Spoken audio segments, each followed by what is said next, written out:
Good afternoon, everyone. Welcome to the 9th and final session of this year's Queen's International Institute on Social Policy. Thank you very, very much for joining us, and particularly for those who were planning to be here yesterday. Thank you very much for coming today. My name is Naomi Alboyne. I'll be your Queen's host for today's session. It's unfortunate that we can't be meeting on campus at Queen's University today in person. But even though we're not on campus, I do want to acknowledge that Queen's University is situated on the traditional territories of the Anishinaabe and the Haudenosaunee, and we are very grateful to be able to learn and live on these lands. As you know, this is the 25th anniversary of the Queen's Social Policy Conference. And for 25 years during the Summer Institute, we've been able to bridge research and policy and bring an international and comparative perspective to bear on Canadian debates. This year is no exception. And the current COVID crisis has provided us with the opportunity and frankly, the need to look deeply at our social policy framework to identify the gaps and possible transformation. The current crisis has exposed stark inequalities, the precarious nature of work, and the lack of basic social security for many. Over the past 3 weeks, we have explored the major social and differential impacts of the current pandemic and economic crises on different population groups in particular, the implications for some of the critical building blocks of our social safety net, including income protection, social protection, and labor protection, whether our fiscal arrangements are robust enough to adequately respond to the challenges ahead, whether we need a new social contract to address the economic and racial inequalities we are experiencing, and suggestions for building back better. All sessions are being posted on our website, and I encourage you all to take a look at any of the sessions you may have missed. They are well worthwhile watching. Today, we are going to focus on citizens' views and whether citizens' priorities, perceptions, and opinions have changed as a result of the pandemic, and how this may affect the way forward for public policy. Our moderator for the session is Jennifer Ditchburn, the editor-in-chief of Policy Options, the online magazine of the Institute for Research on Public Policy, and a longtime journalist covering national affairs for the Canadian Press and CBC Television. She's also a longtime friend of QIISP, and in fact, keep your eye out for some articles by speakers from this conference in an upcoming featured series of Policy Options. She will introduce our speakers. Jennifer, over to you. Thanks, Naomi, and hi, everyone. I'm excited to be host or moderating this last panel of the conference, and I'm coming to you from Ottawa. As Naomi said, in today's panel discussion, we'll be talking about citizens' views of the pandemic that we've all been living through. Have our values shifted, or maybe just our opinions? What about our views on the role of government and institutions, or as ourselves as individuals living in society? Have our attitudes changed? If you've attended this conference before, you know that it's a kind of a tradition to deal with public opinion on the last day. And there's a really strong reason for that. Public policy and decision-making just doesn't happen in a vacuum. Policymakers coming up with options and ideas, they always have to take a look first at the policy environment, and that includes citizens.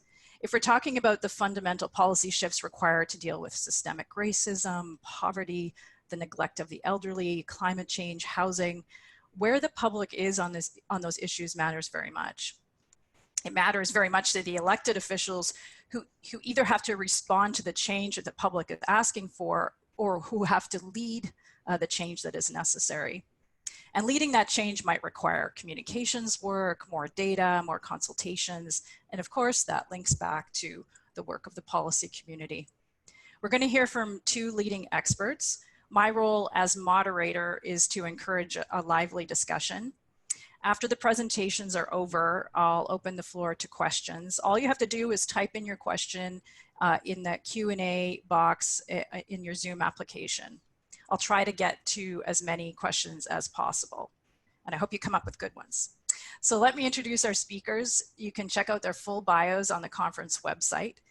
Ben Page is Chief Executive at IPSOS-Mori UK.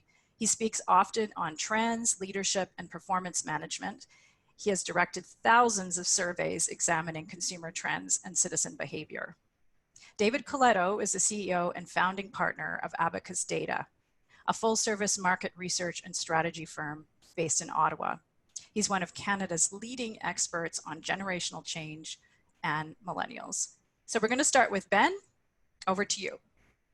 Thank you, and good morning, everybody. This is my last, it's slightly later here in London, and this is my last thing of the day, so I'm looking forward to a good drink in a minute, but it's great to be here. I'm going to share my presentation. If I click a button, it works.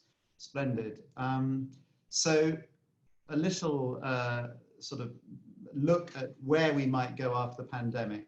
The slides will be on the Queen's website, so you don't need to write anything down unless I say something profound and interesting.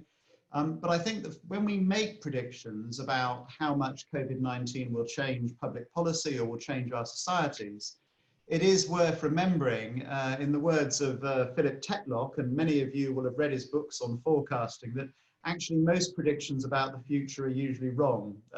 This is one example of American economists predicting 10-year treasury rates. The blue line shows what happened.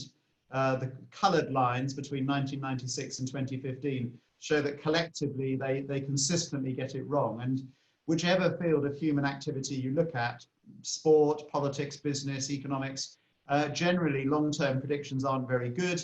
And in fact, last year, in the study that I'm about to share with you, we asked 22,000 people globally what the biggest threats to their health would be. And they chose, perhaps predictably, and cancer, diabetes, pollution, their mental health, a car accident. And only 4 people in 100 chose something like SARS or flu or indeed COVID-19. So we need to be a bit careful about predicting the future. And the risk is that we're too often too close to the trees to see the forest, and that's the challenge. But there are things we know. These are the known knowns, so in a sense we can pass over them quite quickly, but we know that demography is destiny. We know there will be more Nigerians than Americans, with or without COVID-19, pretty sharpish. We know there will be no Italians in 170 years unless Italian women decide that they can put up with Italian men, or they import some people, because they are not reproducing themselves quickly enough. So we know that Europe, even without COVID-19, will be the oldest continent on Earth fairly shortly. We know that we have growing inequality across many Western societies like Canada and Britain, but also opportunity. We have geopolitical tensions. I don't need to talk to you about them, but it's a very different world that we now live in than the post-Cold War world of the 1990s. We are awash with data. We have all sorts of technology tipping points, I think, coming up in the 2020s. I mean, Uber is a brilliant example of a combination of technologies that suddenly bursts through and changes an industry like taxis. But to do that, you needed satellites, you needed GPS, you needed the internet, and then you needed smartphones and some great apps. You put those things together and suddenly there's a tipping point. And then the thing I thought we would be talking about in 2020 was the fragile planet, the forest fires in America, Australia, the flooding, the fact that 16 of the hottest years ever have been in the last 20 years meant that I thought, in public opinion terms at least, this would be the year, and it's what we saw at the start of the year with more searches on the internet for Greta Thunberg than for Beyonce in the first part of this year. I thought that this would be the year that climate change broke through, and instead, of course, it's been a small virus, although that virus in itself is a product in some ways of the Anthropocene age, where humanity is basically taking over the entire planet and leaving no space for wildlife. And wildlife, via its zoomorphic diseases like SARS, like COVID-19, is finding new ways to get us when we live in our super crowded cities and can fly all over the planet all the time. So The way we think about the world, and when we look at changes like COVID-19, is that there are these macro forces which are massive, they are long-term, they're generally known about. They shape our human societies, and then there are, of course, those signals of change that we can measure. COVID-19 is this immediate shock to this ecosystem with massive changes in human behaviors almost overnight. My business, like so many others of 1,500 people in London, has pivoted to being, I'm in a huge office that normally has 800 people in it, and there are currently about 10 of us in here. But work is good, and actually it's for various reasons, mostly for our work, because of our work for government. It's actually a very busy year. But COVID-19 is a massive shock to that ecosystem, and we can see those signals of change all over our societies. But how many of those are permanent becomes a bit more difficult. So these are signals that one can see. Do we see Western economies, global economies, building a green reset, as they put it in the New York Times? Social distancing, you might be fighting climate change too. We've had the digital acceleration of the last 6 months, more growth in e-commerce in North America, in Europe, than in many cases than in the previous 6 years. Massive changes in working lives, and for many people, but also not for everybody, but for some people, those are changes for the better. Before we went into this and started stockpiling toilet paper, many people, as we will see, were already very worried about the future, and the future has just become even more uncertain. Before we went into this, we saw a rise in nostalgia. And again, you know, what we saw after the 2008 crash and recession was a rise in nostalgia for the past. And also, because people had less money, a return to sort of simple at-home pleasures. It was very good for IKEA. It was very good for home knitting, for home cooking. And my commercial clients are sort of wondering if that's what it will be like. If we're thinking about public policy solutions, of course, there's lots of positive signals about engagement at a local level, communities coming together, the WhatsApp groups of people talking about local problems, neighbors helping each other out. Does that stay or not? We don't know. We can see in business, brands with purpose and business stepping up to the plate in many countries and delivering things like whether it's hand sanitizer, repurposing production lines for PPE, you know, massive changes there. A lot more people exercising all across the world, partly because they're sometimes the only time they're left out. And finally, if we're talking about public policy, we have big government back in fashion. Governments doing things that if you had told them in January they would be doing these things, many of the conservative politicians who are now doing them would have told you, you are insane. In my country, the government at one point was employing about 25% of private sector workers. If you had told the Conservative Chancellor of the Exchequer he would be doing that in January, or even that he was going to be the Chancellor of the Exchequer, there would have been, you know, he would have told you you're crazy. So, but now big government is back in fashion, and that is one trend, I think, along with the digital acceleration, that we think is likely to stick. But because even before COVID-19, and I think this is the key point, we need to look for the trends that were present beforehand. Those that are accelerated and amplified by COVID-19 are the ones that are possibly most likely to stick. But globally, these are the averages. 3/4 of people on the planet saying the economy is rigged to help the rich and powerful. The lowest figure anywhere in the world is in Sweden, about 54%. In Mexico, where it really is rigged to help the rich and powerful, it's 96%. But in many Western countries, it's well into the 70s. A general feeling that inequality is bad, and a general feeling across the world that wealthy people ought to pay more tax, including in North America. So lots of concern about inequality at a global level, as everybody on this call knows. Over the last 30 or 40 years, asset owners and owners of capital have tended to benefit at the expense of people who work for a living. And obviously, as part of the reaction to that is populism. This is looking at a cluster of questions commonly used in academic studies on populism, and we've grouped them together and looked at the countries where it's most attractive. Interestingly, it's not so much Western countries. Britain, America, Canada, if anything, less enthusiastic. The Danes, the Swedes, and the Netherlands, of course, particularly low.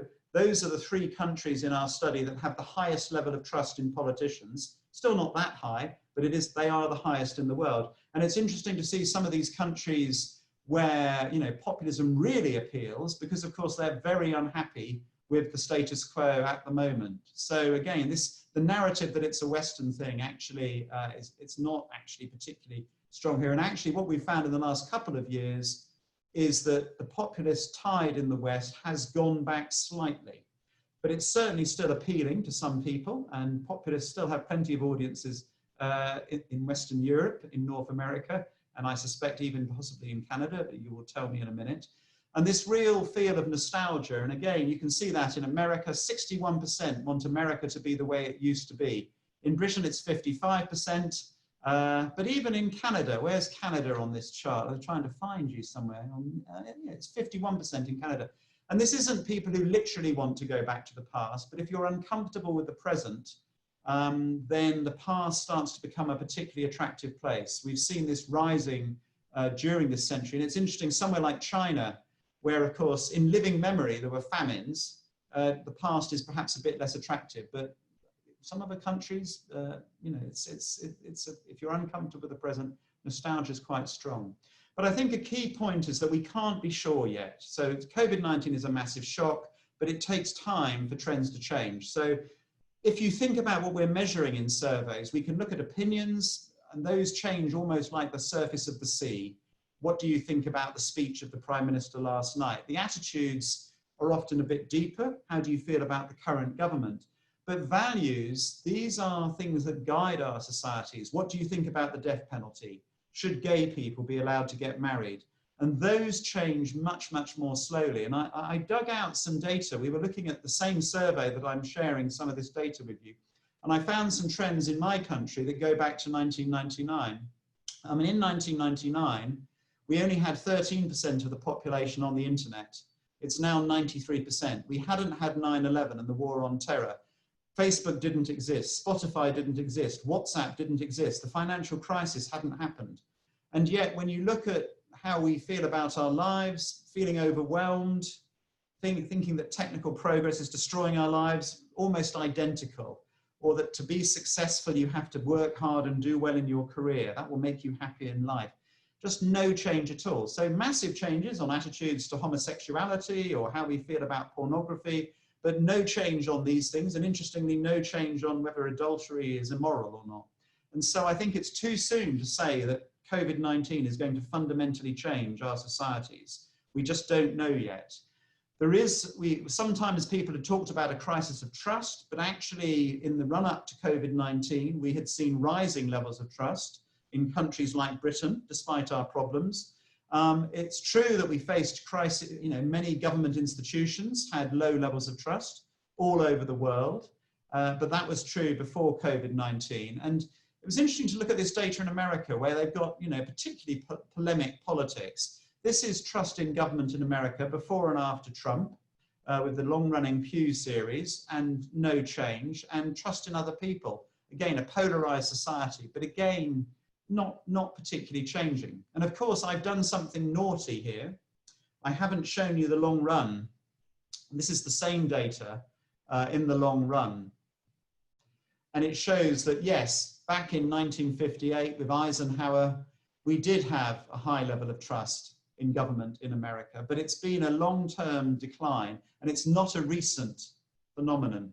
And there's all sorts of things around Watergate, the decline of deference, Vietnam, you name it, and various recessions that have perhaps broken that trust in government. So, and it doesn't appear that COVID itself is going to lead any particular change. What we do know is that globally, most people actually trust scientists, which is good when we come to whether or not people will take a vaccine produced by scientists. Globally, 85% say they will, which is encouraging.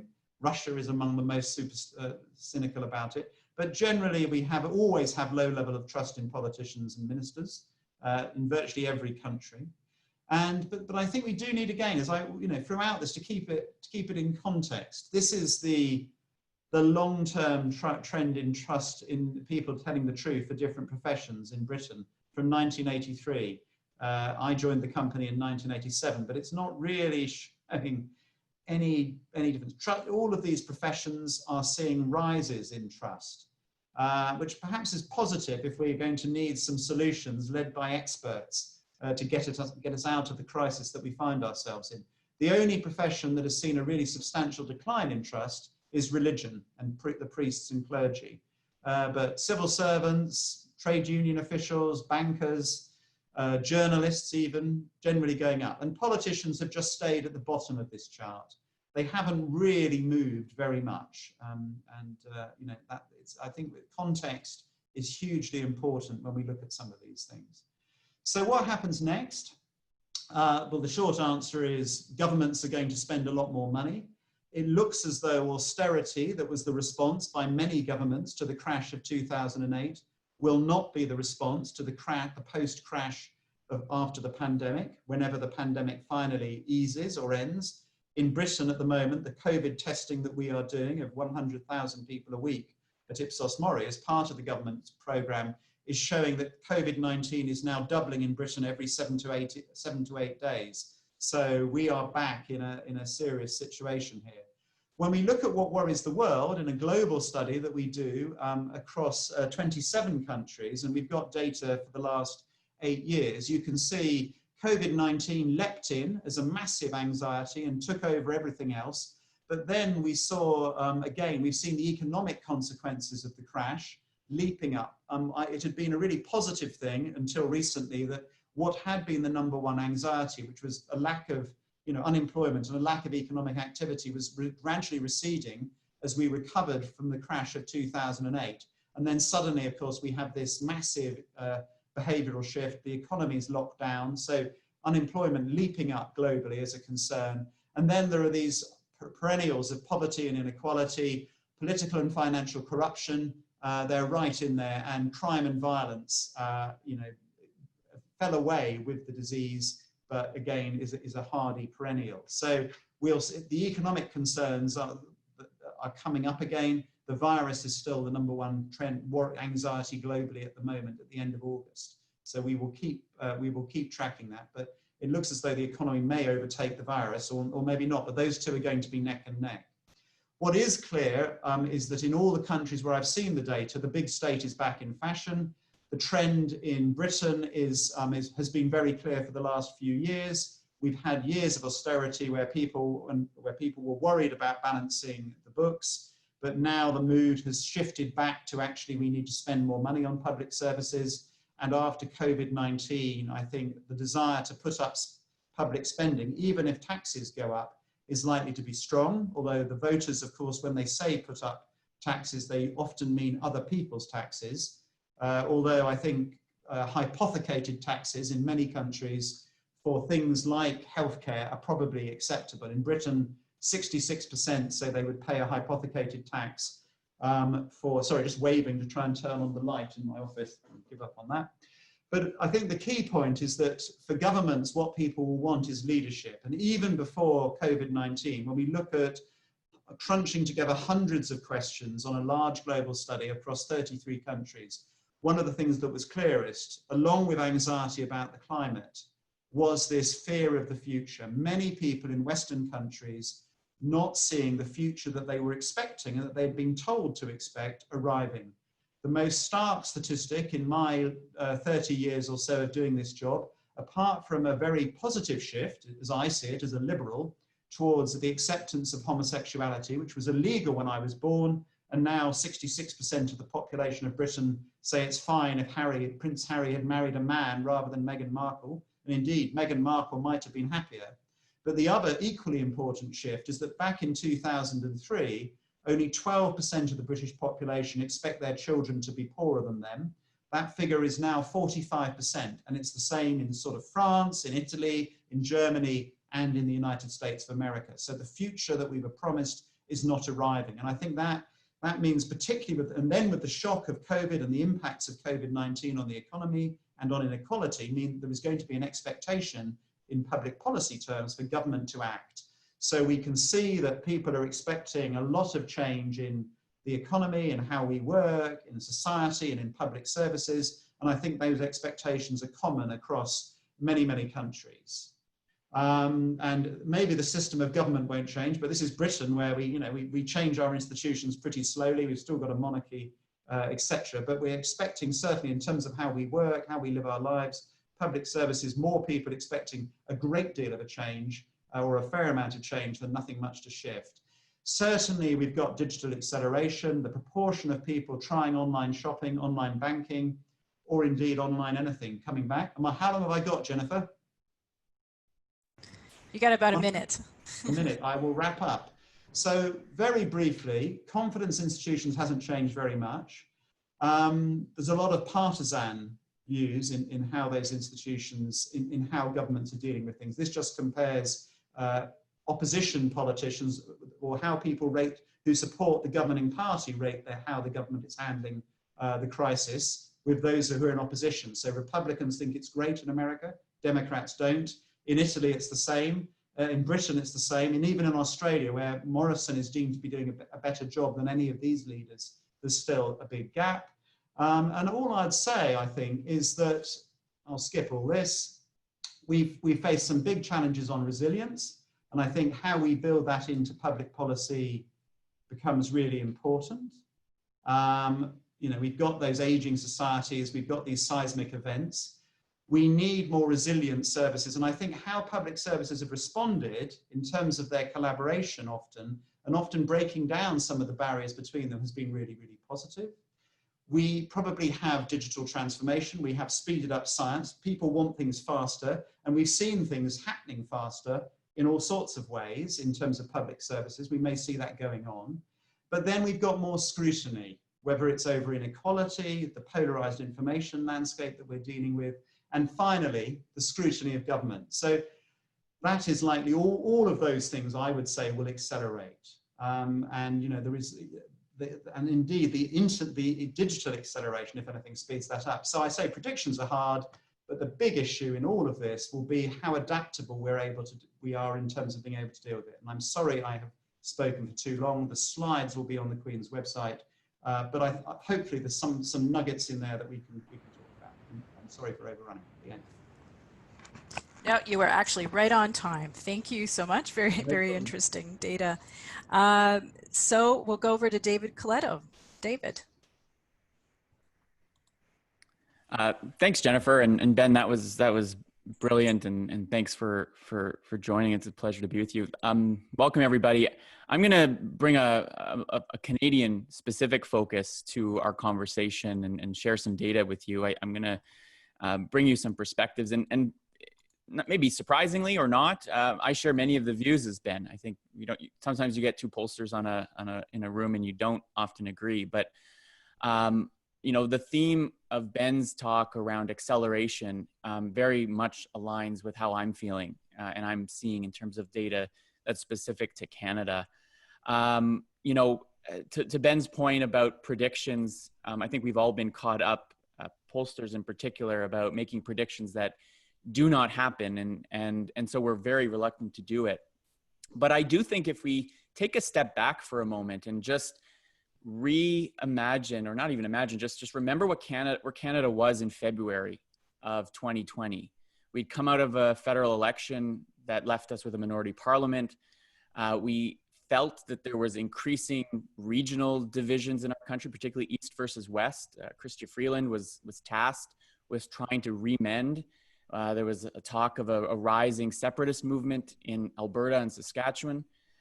We had rising conflict in Iran. You know, there was a plane crash that killed 57 Canadians that seemed to be the start, or at least the sense of more conflict, particularly between the US and Iran.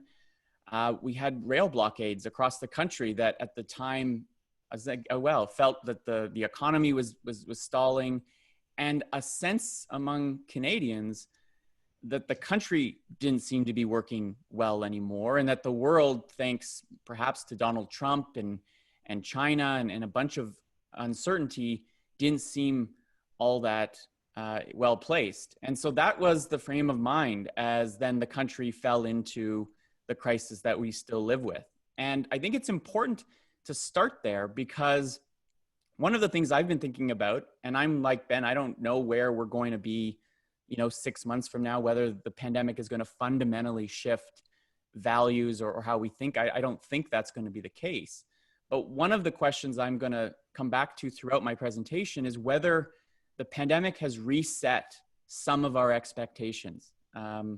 Ben mentioned that the Western world in particular has felt quite let down by the outcomes they believe they can achieve, right? In our own research, more Canadians today think their generation will be worse off, particularly younger Canadians, than their parents' generation. That would have never happened or in the last two generations that came about. And so in a world where we're increasingly insecure, we're afraid of a virus and its impact, have we seen a reset in expectations? But I do want to start with where I think we are today. The context matters. And if we're going to try to anticipate where public attitudes and demands on government and public policy are going to go, I think we still need to get a sense that we aren't out of trouble right now. And Canadians remain incredibly anxious about COVID-19 and the pandemic. This is data that we completed this week. And you still have a third of Canadians who say they are extremely worried or worried a lot about coronavirus or COVID-19, another quarter saying at least somewhat. And when we look at that trend line over time, this is the percentage who say they're extremely or worried a lot. At 33% in mid-August, you can see that's higher than it was in June, higher than it was in May, and doesn't seem to be going down. So there's this consistent anxiety that's built into it. Perhaps more troubling, when we ask, do you think the worst is still to come or the worst is behind us when it comes to pandemic? Almost half of Canadians, as of this week, said the worst is still to come, right? And that's despite the fact that in most parts of the country, we're in phase 3, things are opening up. Yes, we're starting to see a rise in the number of cases, but there is no sense, I think, that we are in the clear. And that lingering anxiety means that it is hard to actually measure and assess where the public's going to be 2 months from now, 6 months from now, and certainly 6 years from now. But the other thing about public attitudes that I've been tracking is assessments of our government, of our lives, haven't fundamentally shifted either. In fact, ironically, they've become better to some extent in Canada. So for example, in February 2020, before the pandemic, we asked Canadians, do you think the way the economy works, the political system in the country, your own life is headed in the right direction or is off in the wrong direction? Now, back in February, 2/3 of Canadians felt that the economy at the time was headed in the wrong direction. There was already a growing sense of insecurity. Remember, there were the blockades, there were a lot of uncertainty. This was well before the pandemic really took hold. Today, it's at 60%. So a slight improvement in a time when we're probably in our deepest recession in any of our lifetimes. Similarly, the political system, we've seen a slight improvement. Not great numbers, certainly in February, still not great numbers today, but a 6-point shift over this period. Most interestingly, though, when we ask people to assess their own life, how do you feel in the direction of your own life? Back in February, 71% felt their own life was headed in the right direction, and today it's actually higher at 77%. So the question is, why? How could that be, right? How could Canadians be feeling better about their own lives, about the broader economic and political system, even if they're still pretty negative on those two? And I think it's a reflection, first, of a changing anchor, a changing context to how we measure whether things are going well or not. But also, we've come out of a period, or we're still in this period, in which many of the things we criticized government for, or we criticized policymakers for, have shifted, right? For those who live in Ontario, if I had told you 6 months ago that Doug Ford, the Premier of Ontario's approval rating would be in the high 60s or low 70s, you'd say, David, that's crazy. Why? Because back in January, only 30% of Ontarians had a positive view of the Premier, right? So on many things, our perspective has shifted. The way we evaluate, the lens we use to evaluate public policy has shifted. But our views of public institutions, Ben highlighted global numbers, numbers in the UK, the US, and Australia. We're seeing similar things in Canada. How well does the following institutions look out for your interests, right? And these numbers report those who say acceptably or better, those who have generally positive impressions. And again, across the board, we're seeing improvements from February to September. And these are quite positive numbers. 69% think that Parliament looks out for their interests at least acceptably. 79%, a big increase, 15-point increase related to the provincial legislatures. Outside of the political system, how's our financial and banking system looking out for your interests? Solid numbers. Healthcare system, we've seen an increase. So across the board, whether we're talking about trust, whether we're talking about confidence to deliver, whether we're talking about looking out for your interests, I think this period has reinforced for people first the value of government, the value of public services, but also that our system seems to be working well. Now, all of that, in my mind, is in the context of what's going on in the United States. So we also have to keep in mind that our own reflection of where our own country is, where Canada is in contrast to the United States. And so we look down south and we look at the incredible number of cases, the political division, I'm going to say crazy administration that is making decisions that shock us every single day. In a way, Canadians often will compare themselves and say, well, thankfully we're not down there. And even if our own outcomes aren't as good as they could have been or should be, I think there's a level of confidence and satisfaction. And so then the question is, will the pandemic fundamentally shift these priorities and attitudes? That's what we're asked to assess. When you ask Canadians, do you think the pandemic will fundamentally change things? 83% say yes. I believe the pandemic requires us to rethink how we work and run the economy broadly. And so there is an expectation that a lot of things are going to change, but that's on the surface. If you go actually deeper, my thesis, and very much like Ben's, is we're likely going to see simply an acceleration of trends we've already seen. And I'm going to focus on three in particular, and this to me are guideposts for policymakers as you try to weave and integrate the public expectations and attitudes with how they might react to policy outcomes. The first is, and it aligns with the global, I think, trends, but these are trends we've seen in Canada, is how do we build a future economy for everyone? And one of the questions that we ask in our tracking that fascinates me is a question about the future. And again, the similarities between Ben and my presentations are pretty interesting, because we ask a slightly different question in which we say, which of these two statements comes closest to your view? That the changes in the economy will create more opportunities for me to improve my quality of life than threats to it, or it will create more threats to my quality of life than opportunities to improve it. And across the country, you can see, and this is data from this month, the country's basically divided. And what's interesting about this is when you look across demographic groups, across regional lines, there's no clear division. Younger Canadians a little more optimistic about the changes and how they can deal with them than older Canadians. Perhaps those in certain sectors of the economy feeling more optimistic than not. Conservative-oriented voters a little less optimistic than liberal-oriented voters, but they're very much differences of degree than direction.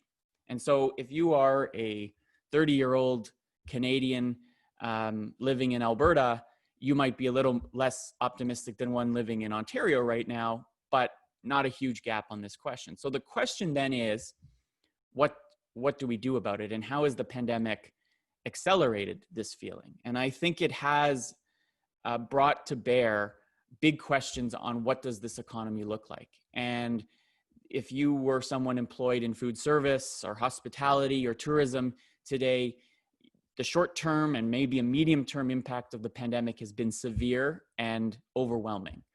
If, on the other hand, you are someone starting university or college and you're doing that entirely remotely this semester, that future, which you may have been hopeful for, may not have fundamentally shifted because of this pandemic, but has made you question and rethink perhaps what that future looks like. But where you fall on this divide has big predictors for a number of other factors. So that to me is the first trend that's been accelerated. And in fact, the pandemic has probably just stretched it out and forced us to reassess. And I think how governments respond to that is important.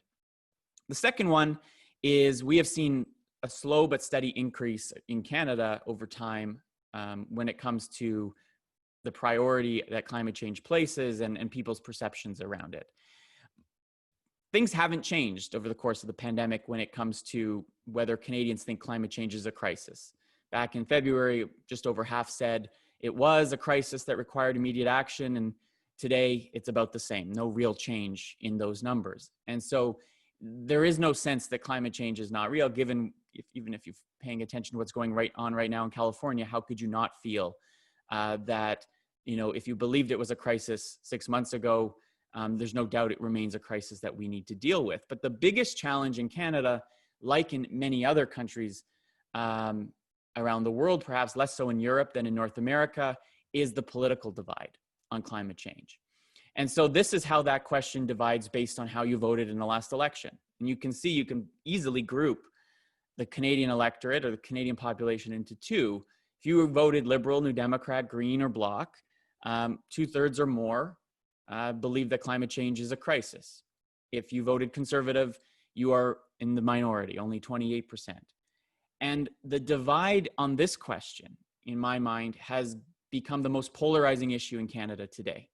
Whether we move aggressively to transition our economy away from fossil fuels, whether we have a national carbon tax, or whether we don't do those things. And the political alignment between East versus West, resource economy versus knowledge economy, has started to align. And so that creates new risks for Canada around increasing polarization around this question. And so there is a risk that the pandemic may accelerate, especially if the government doubles down and puts all its chips in a green recovery plan next week through its throne speech, that I think can further divide the country on whether we act aggressively on climate change or not, and the ability for enterprising political leaders, particularly in the conservative movement, to take advantage of that and divide people. One way to think about it is in May, we asked some questions around what kind of recovery Canadians wanted and what mattered to them. And you can see the divide here between two themes that I think you're starting to see emerge in our politics in Canada. One is whether we continue the kind of work that governments have been trying to do to transition the economy to a clean, low carbon economy. About a quarter of Canadians say that's extremely important to them in the recovery itself.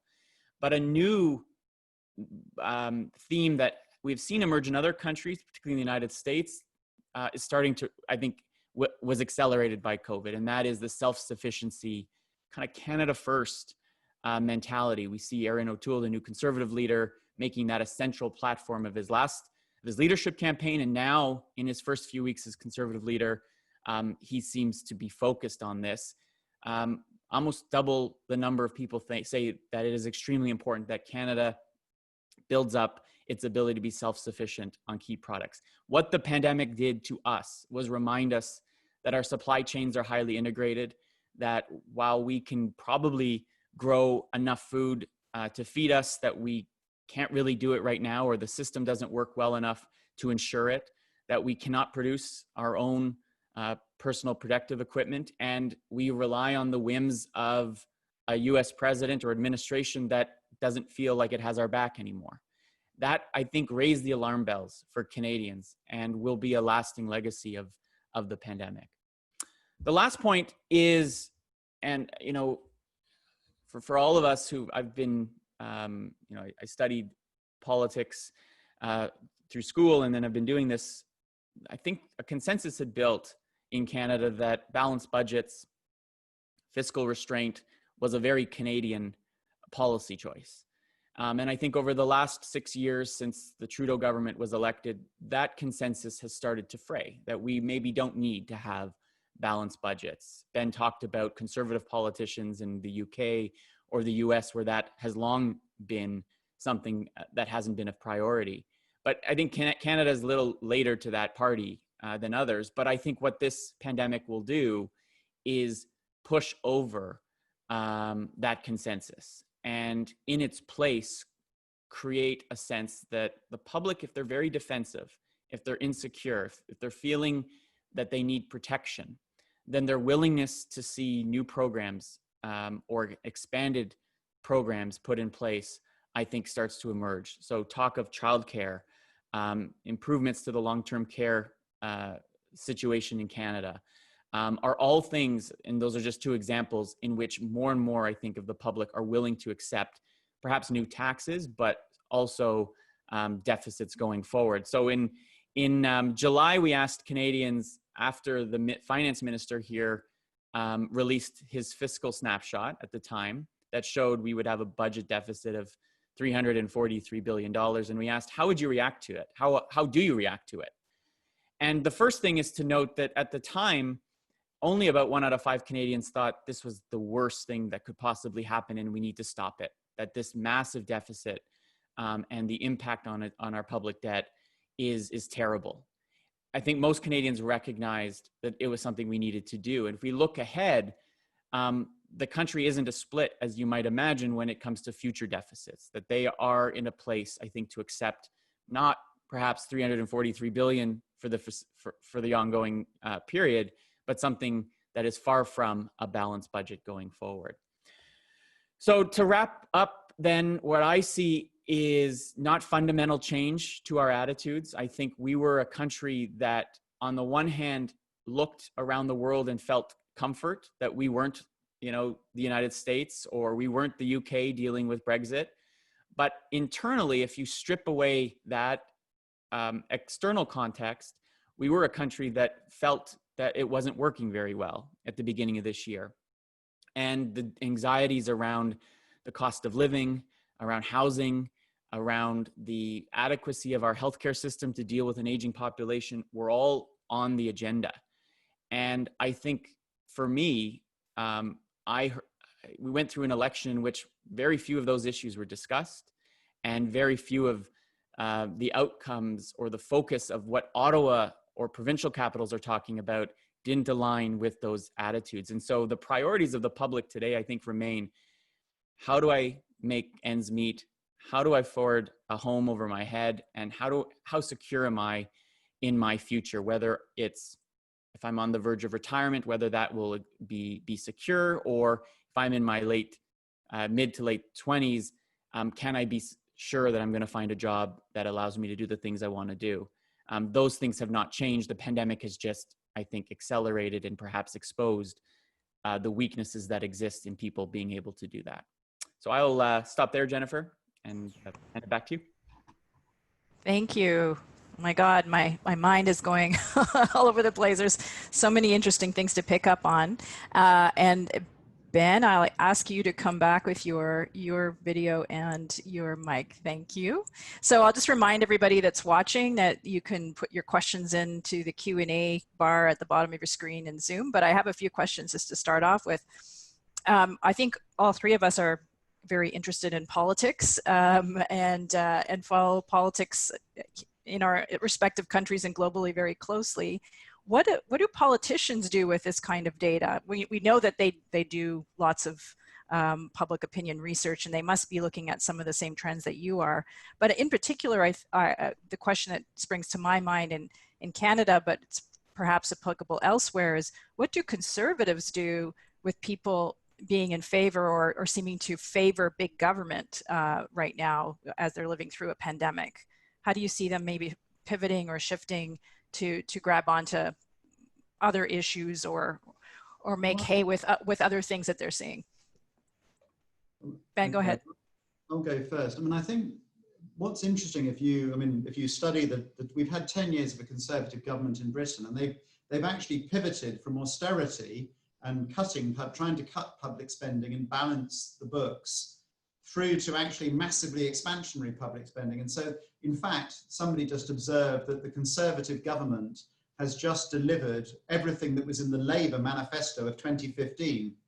So, and even actually some of the things they're doing now are in Jeremy Corbyn's manifesto, effectively the sort of things Jeremy Corbyn would think, who's a very left-wing politician by most people's standards. So I think what's interesting is how actually, some of these old left-right rules about fiscal rectitude seem to have been abolished. And we see them, and there is an issue about, that people taking on populist stances, and actually the sort of left-right economic positions have sort of gone away or become much less visible, or it's less ideological in some ways, and it's more about culture than economics now.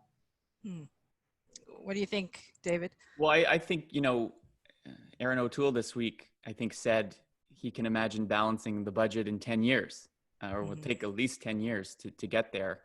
And I think this is a reflection that he's not going to fall into the trap of austerity hurting conservative politicians in Canada.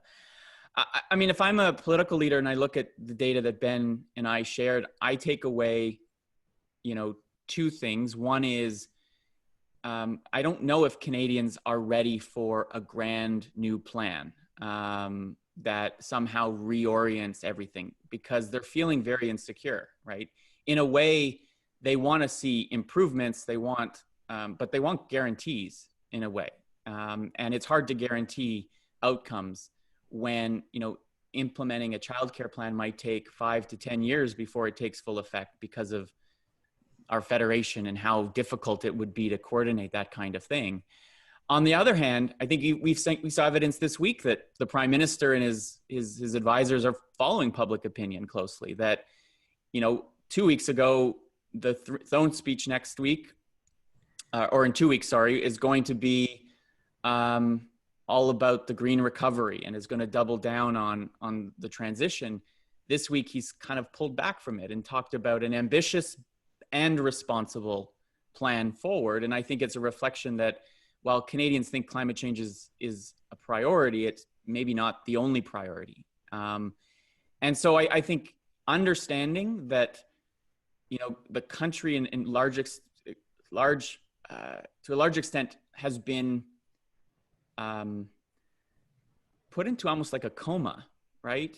Over the last 6 months, that through emergency spending and aid, you've gotten us through this period, but we still don't know what the other side looks like. And that is hard for Ben and I to measure where we go, but it is also a very challenging moment for political leaders because there's no rule book, there's no guidepost. Yeah, I absolutely agree. I just think that at the macro level, we've almost moved from the world of Clinton and Blair, which was about free markets, globalization. In countries like Britain and Canada, you equip the citizens with the skills and education they need to compete in a globalized marketplace. And even before COVID-19, with concerns about immigration, I know Canada has a very different history, but you're moving in many Western countries to sort of wanting to protect citizens, to stop migrants coming here, to protect us against China.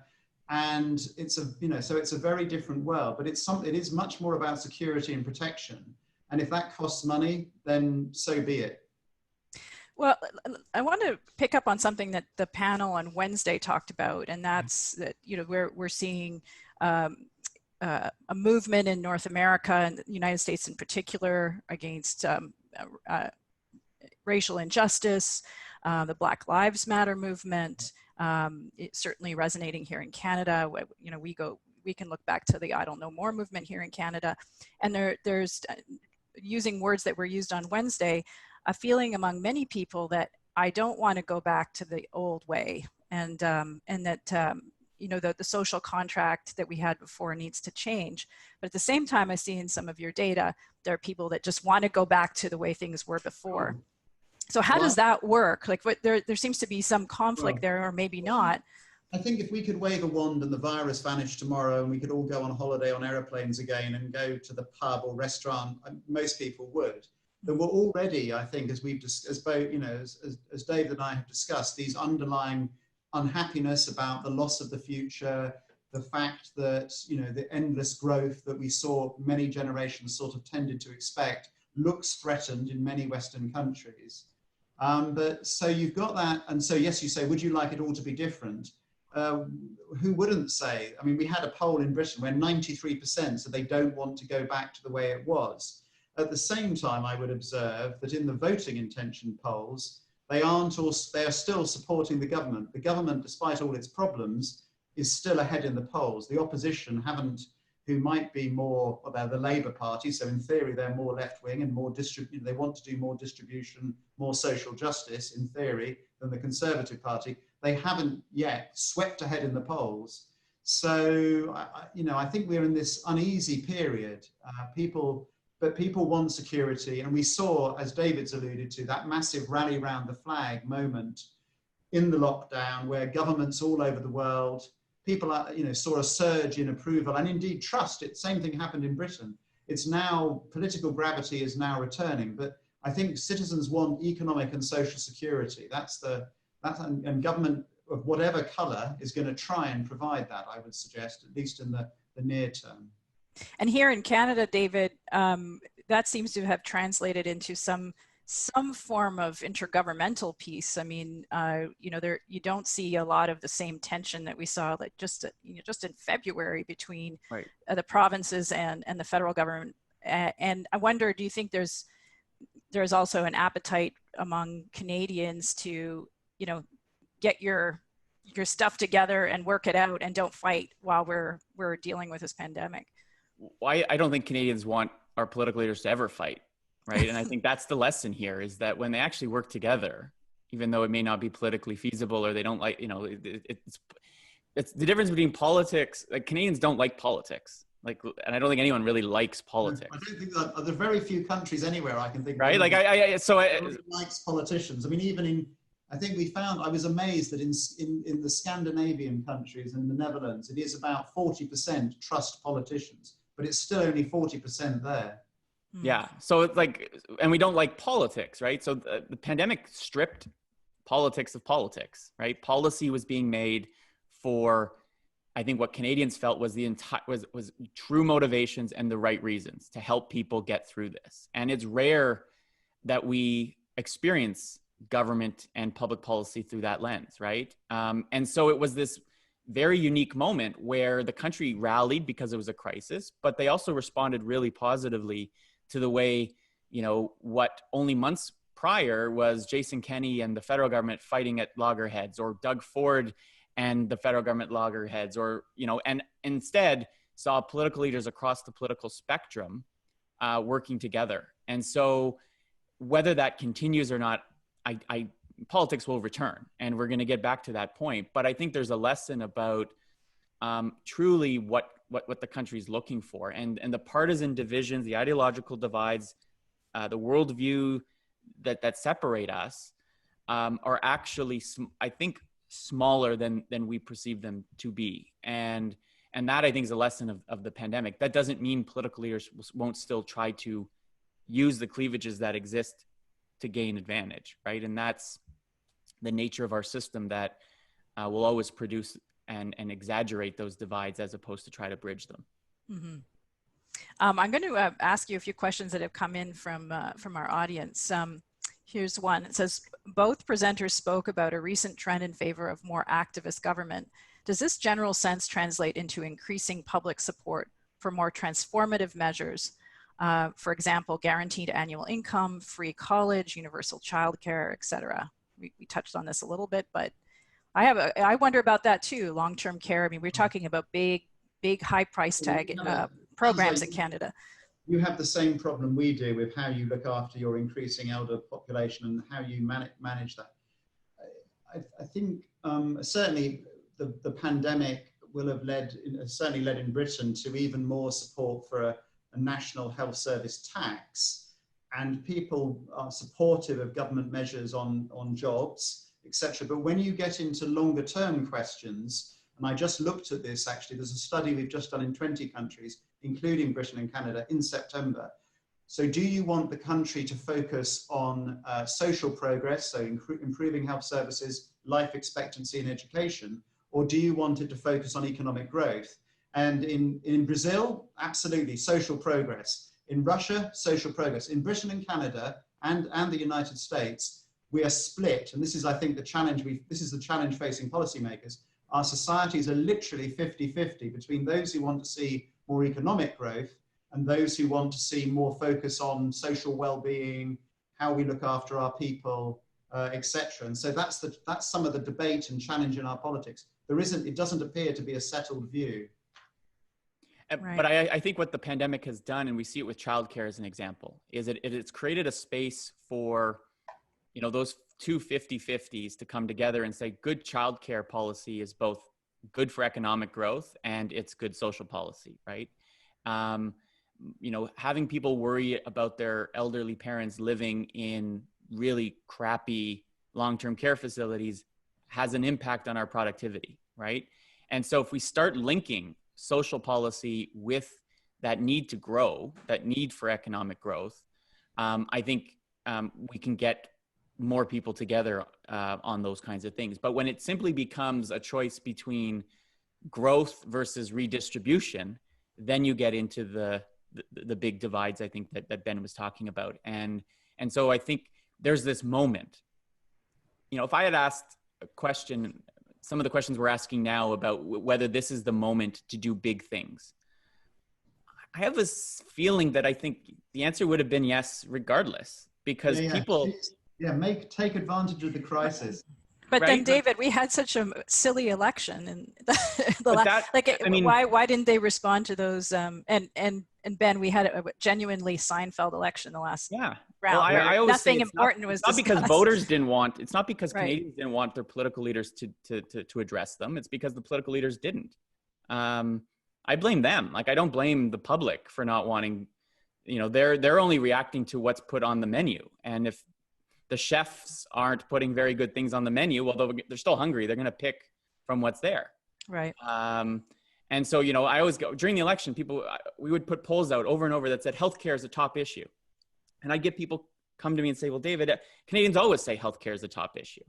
And I say, well, my answer is they always say healthcare is a top issue because it is a top issue for them, right? You have hospitals in rural Nova Scotia shutting down because they can't find physicians. You have you know, a quarter of Canadians who can't find a family doctor. Those are real issues to people, and yet the political leaders aren't talking about them because maybe they don't want to, or they don't have answers or solutions. And so I think this, will the pandemic create the public desire for seeing big change?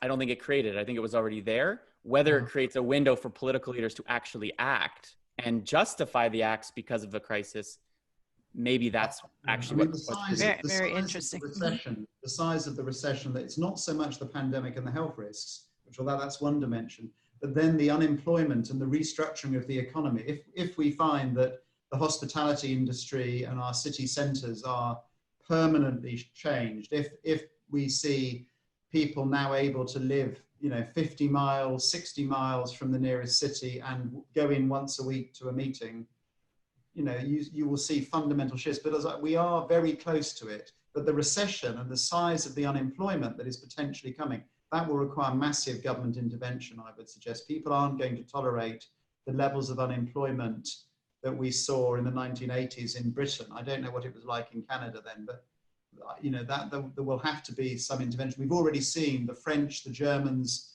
the Italians extending their coronavirus job support schemes. They haven't so far in the UK. And I think government is going to be printing money. And the question is really, do they go for some grand rebuild? I mean, we're building a high-speed rail line from London to the north of Britain. But the question is, that was previously because everybody was going to be traveling to meetings all the time. It may be that was now, you know, we didn't need it. But anyway, we should have built digital infrastructure instead. But it is an opportunity. I assume Canada has a net zero target on carbon. Yeah. We have one of 2050. We're nowhere near progress. We've got to change every gas boiler for our heating systems in the United Kingdom. It's 20 million boilers to change.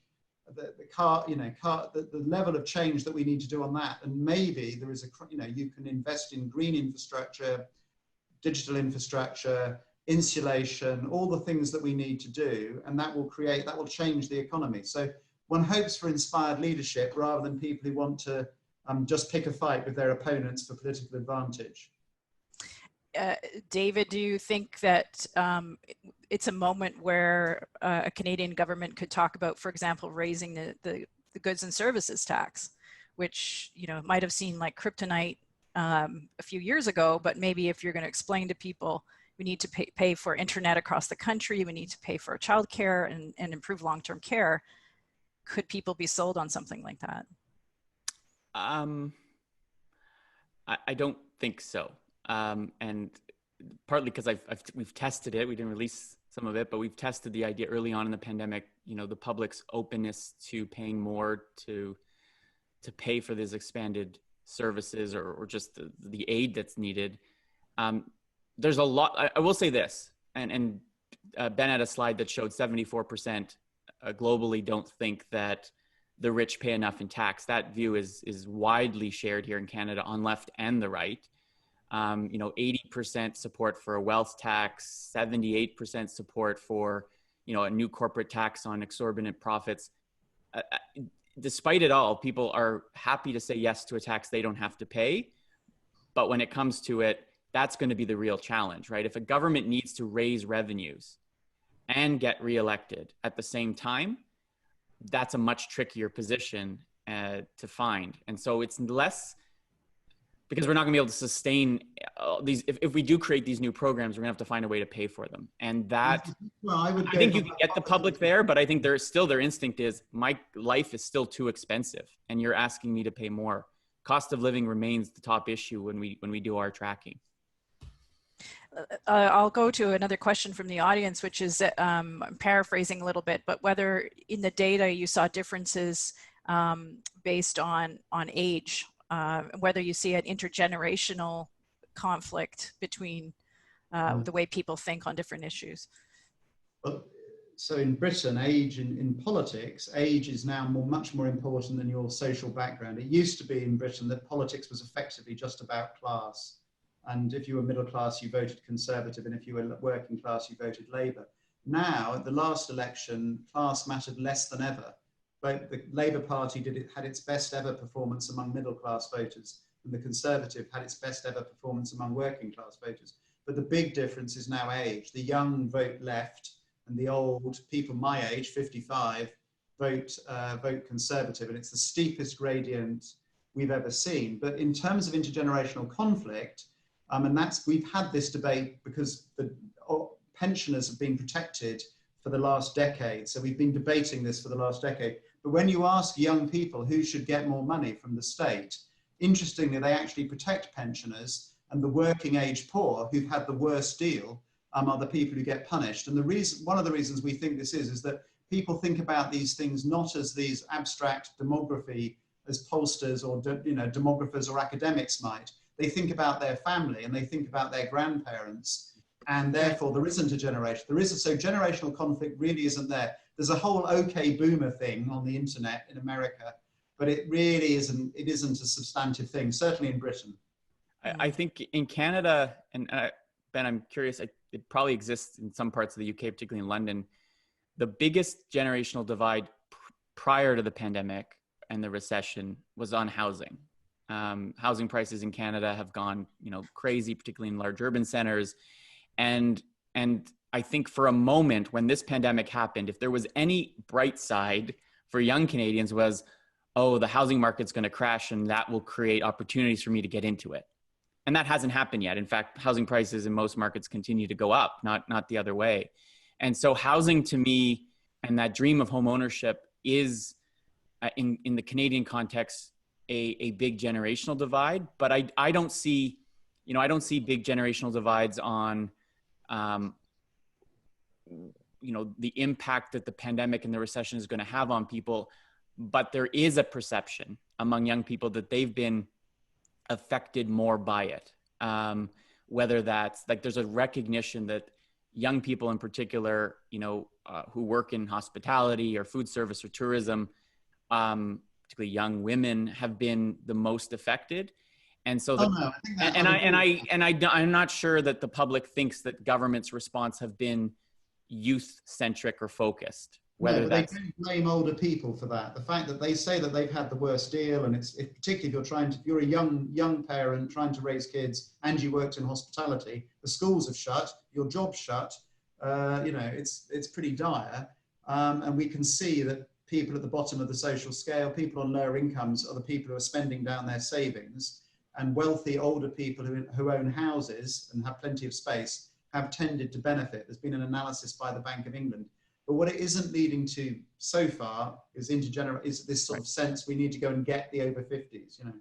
Right. I agree. What about along gender lines? Do you see a difference in how women versus men respond to some of the challenges that we're facing? I seem to recall another survey that said women tend to have more anxiety about the pandemic than. We've certainly found that. I don't know if that's been the same in Canada, but women have reported having a tougher time, and particularly women who are working and trying to look after kids at home.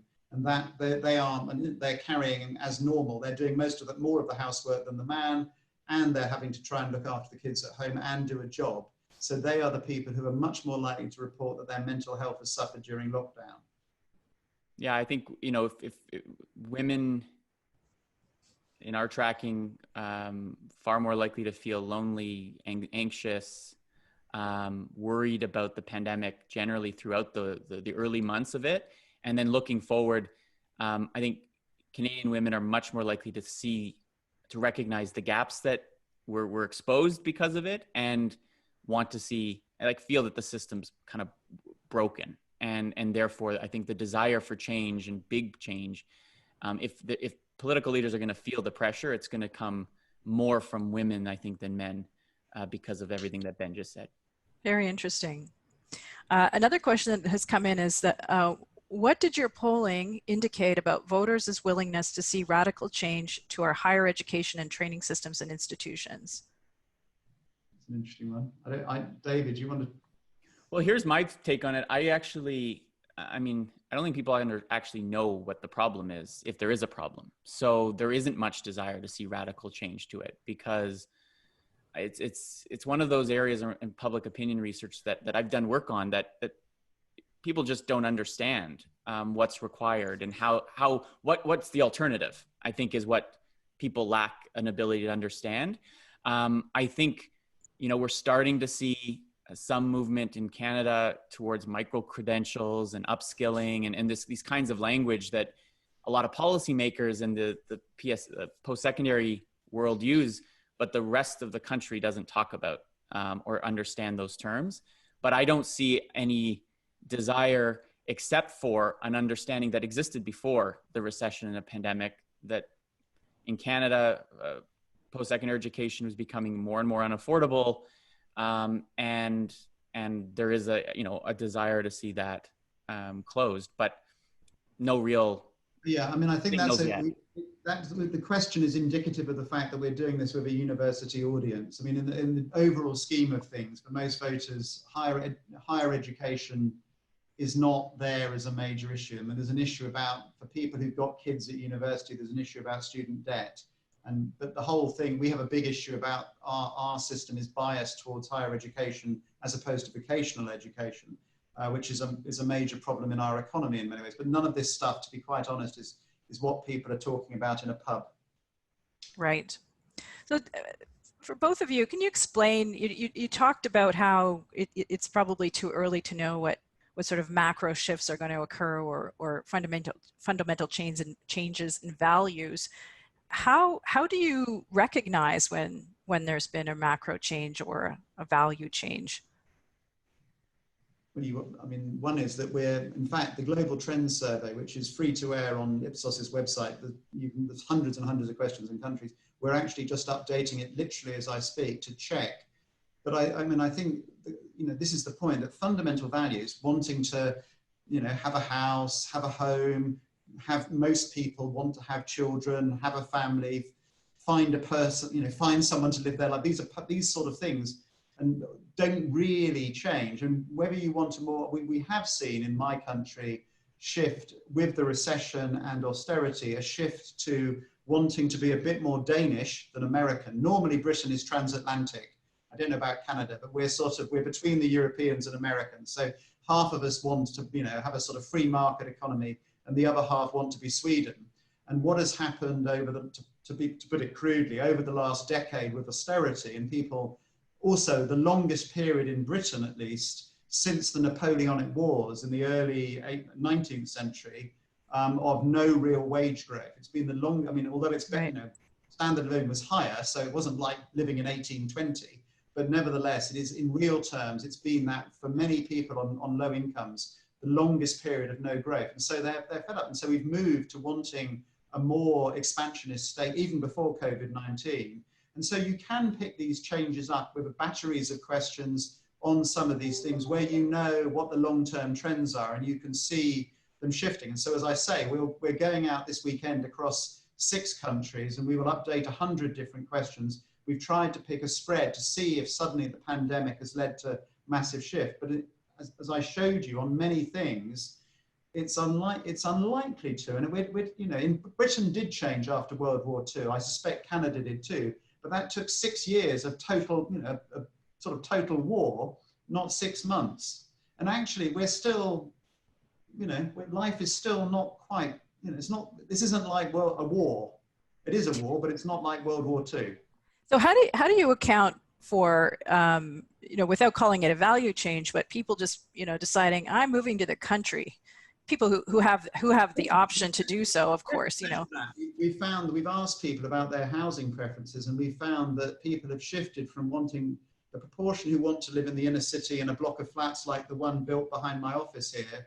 That's fallen from around 50% to 30%, and the proportion who say they want to go and live somewhere with more space, more light, more air, a garden, that's risen to 49%. So, an estate agent, there's talk of estate agents around Toronto, New York, seeing all these people thinking about that. But I think, again, announcing the death of the office or city centres, it's a bit too early. And I'm not sure that's value change. That's context change. I think people always would have liked to, although it looks like I'm at my office, I'm at a cottage in Halliburton, and I'm only here because I can do this conference and do all the work I do.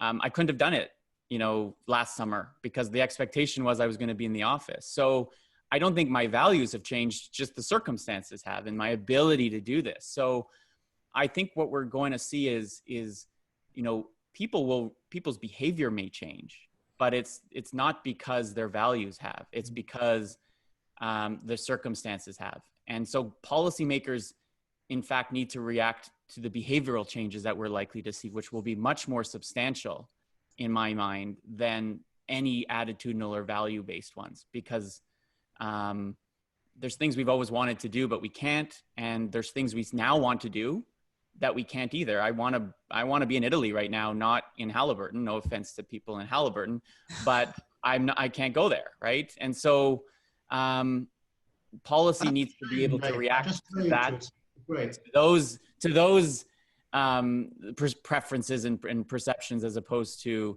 some deep-seated shift that the pandemic's going to create in terms of how we see the world. Another question that came in was whether you can tell from your data differences in how people view what we're facing based on racial lines. I don't know whether you disaggregate the data that way or not. So, certainly Black, Asian, and the Black, Asian, and minority ethnic people in Britain are more concerned about the virus. They are more exposed to it. We're actually doing testing for antibodies as part of the government surveillance program in Britain. And statistically, they are also much more likely to have caught it. Partly that's because they live in bigger households, but it's also because they are doing more key worker roles. They're overrepresented in those jobs, as opposed to knowledge worker jobs where you can go and sit in a remote office and do the job. And so they are more concerned about it. And the data suggests, at least in Britain, they're right to be so.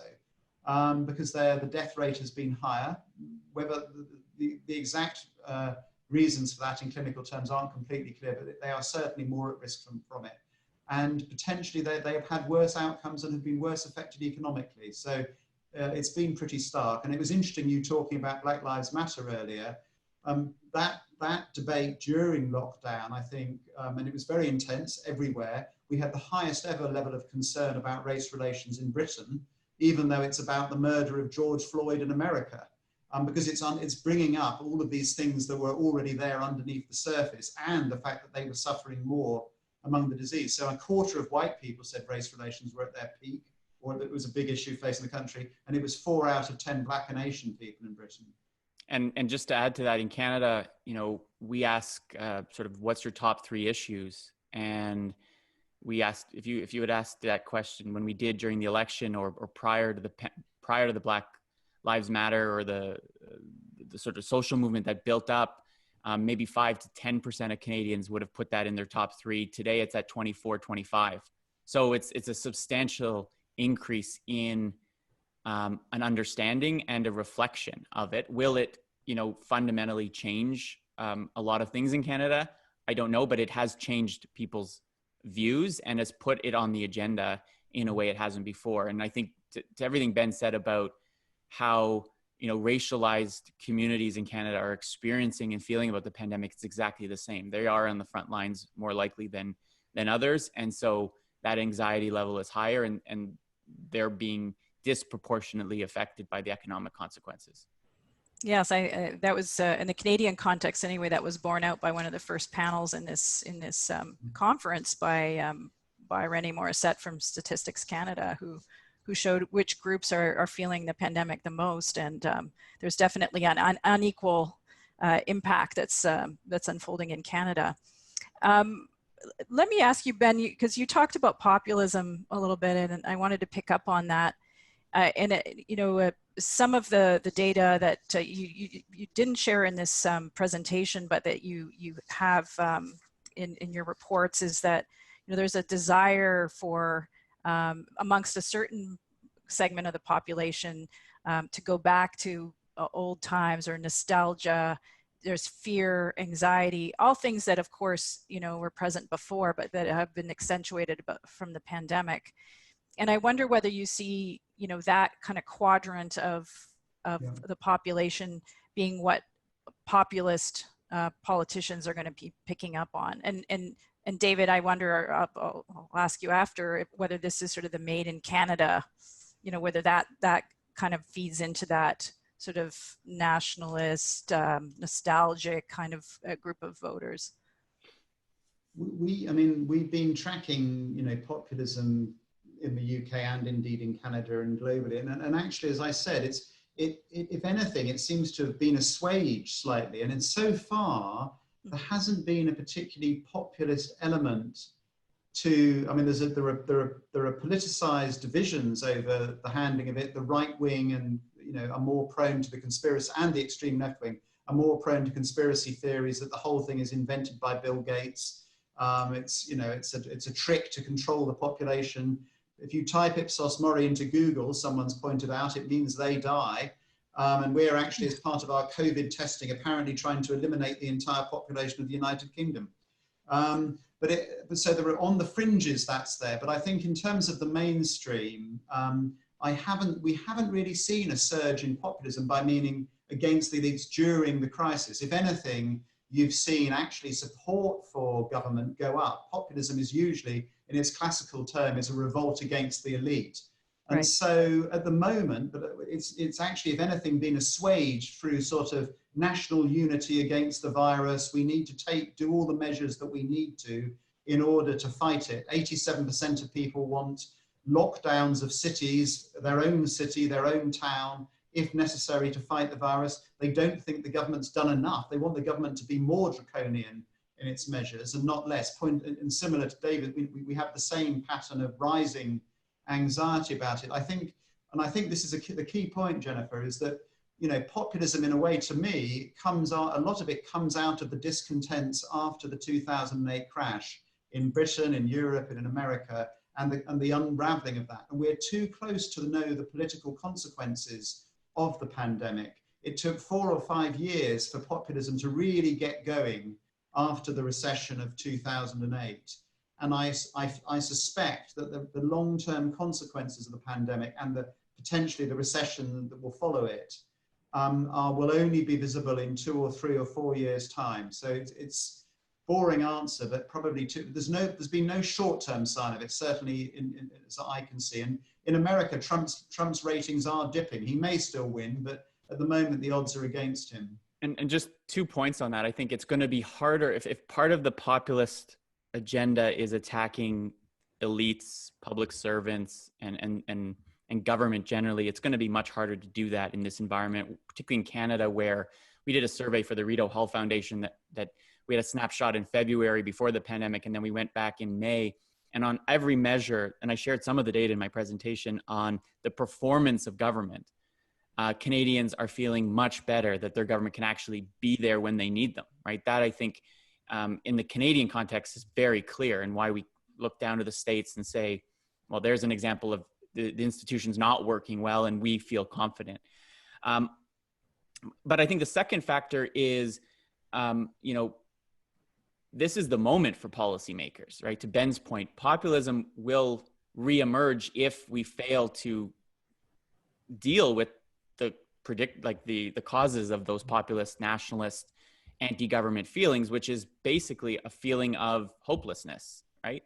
So in a way, what, you know, our government, federal government proposes in the throne speech will, and what they end up doing, which is not always the same, will go a long way in keeping Canada on a trajectory that's less populist than other parts of the world. So it's really not up to the public, it's up to the policymakers and the political leaders to get us to a point there. And we're just gonna measure the reaction as opposed to cause it. Well, I love ending on policymaking. That's just like putting a bow on everything. So thank you for those excellent presentations and answering all the questions. Thank you, Ben, and thank you, David. And I'm going to throw back to Naomi. Thanks very much to Queens for inviting me to moderate.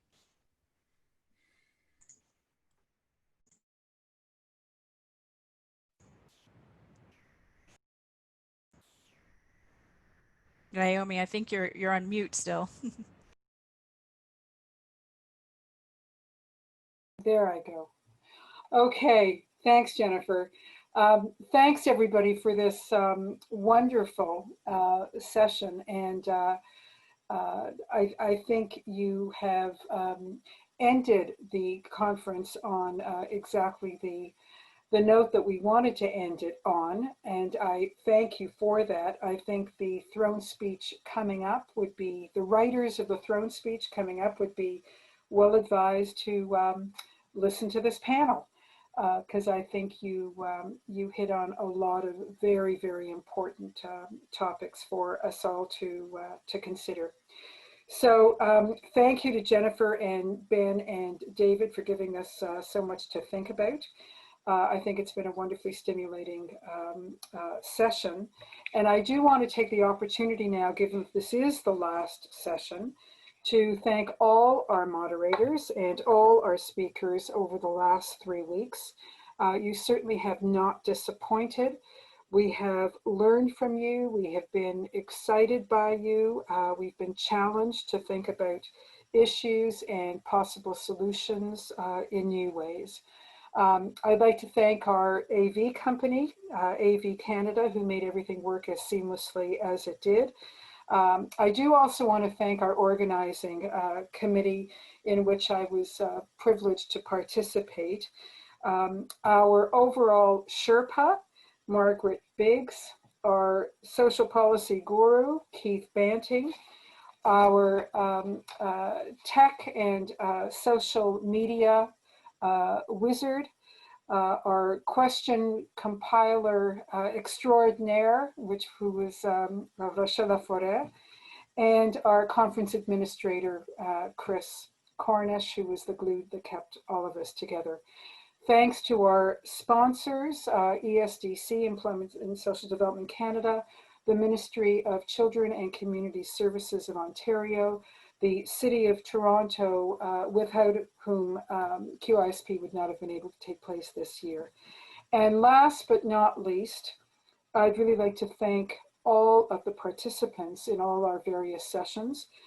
We had more than 950 registrants, which is an all-time high for QISP, who came and listened and asked questions and hopefully were enriched by the conference. We do this all for you, for our audience, but we do need your input. You'll be receiving very soon an online evaluation, which we really hope you will complete. All sessions have been recorded. All of them will be able to be found on our QISP website. Please go and watch them, tell your friends about them so they can benefit even after the conference is over. And stay safe, stay healthy. À la prochaine until next year. Goodbye, everybody.